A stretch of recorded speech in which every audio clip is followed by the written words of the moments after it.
Welcome back to the Origins Summer Preview. I'm Eric Summerer with Keith from Iello Games, and we're looking at the latest, the newest, the not even close to finished yet, new game in the Tales and Games series. This is sort of like an art-only prototype right now. Correct. We just got the art, put together a prototype specifically for the show. Rules are still not quite finalized. Okay. For France, they're finalized, but we're still making sure the translation is right. Yep. And the sizing on the cards that we're looking at here, not quite what we're going to see. This is more just to show us what we have. Exactly.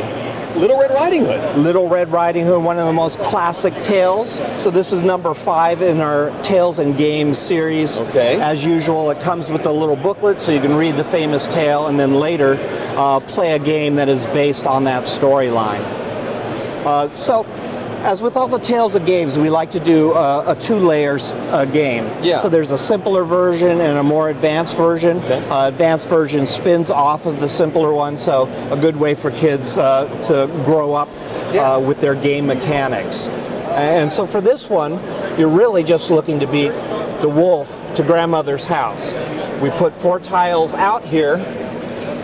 Grandmother's house is going to be one of them, which may be slightly closer to Little Red Riding Hood than the wolf, but it could be the other way around. You don't know. So that little variance, actually only 4 spaces, makes quite a bit of difference in the gameplay. So what you're going to be doing in the basic game, everybody plays Little Red Riding Hood trying to get her to Grandma's house. The wolf is played by the game. All right. And what is going to happen, these cards are going to be face down, you're going to be turning them over. Cards can be set down here. So as we put a card down, it's here.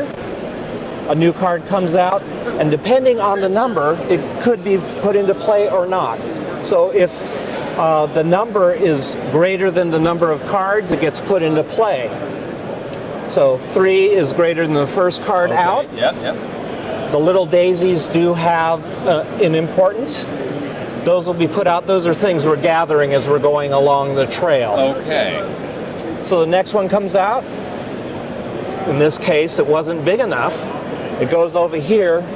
The wolf advances. Okay. And this gets cleared off. So your choices are to turn over a card and hopefully add it to the trail. That means you're building the trail for you to go along. Or you can harvest the trail. You go through and reveal what you see here. For each flower that shows up, that allows you to move forward. These cards would then get removed, new ones get put out, and we continue that process of either building the trail or moving along the trail. Okay, sort of a push your luck style. Very much so.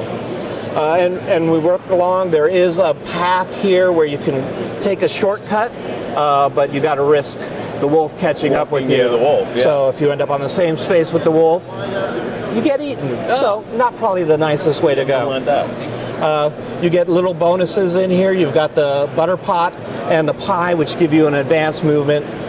Just a little extra if you need a little zip in your step. It makes Grandma a little less happy that you ate her pie, but if you needed that energy to get ahead of the wolf, maybe that works out good. There are additional cards. There's a Red Riding Hood card. There is a trap card. So certain things that will come into play in the more advanced version. So if we are playing the advanced version, one player will play the wolf and everybody else plays Little Red Riding Hood. Gotcha. And the wolf has the cards in their hands, so they are seeing what they're placing down. So now it becomes a game of guessing what the wolf is doing. Are they playing a high card or a low card? So it becomes a complete deduction game on how that plays. Turning over the flowers and stuff, that still works the same, but potentially you can have a trap, which sets the wolf back 1. You might be able to play Little Red Riding Hood, which gets you bonus movements. And then the important thing that comes into play are the extra characters in the game. In a 2-player game, you get 2 characters. If it's a 3-4, every player gets 1 character. And these are handed out randomly and hard to see on the achievement cards, but each one has a special ability that you might be able to call upon during the game. So one of them lets you ignore the stones and turn that into a flower. One may allow you to get the 0 out of the wolf's hand, so he can't play that very lowest card. The disadvantage of doing one of these actions is the wolf now gets animal ally. Oh. And when it becomes an animal ally, they get their own bonuses. So now it flips back and forth on who's getting the best again thing. after the wolf uses the animal. They use it back, then it comes back to you. Again. Oh, okay. So you can play that many, many times, but you always have to be giving a slight advantage to the other player when you choose to do it.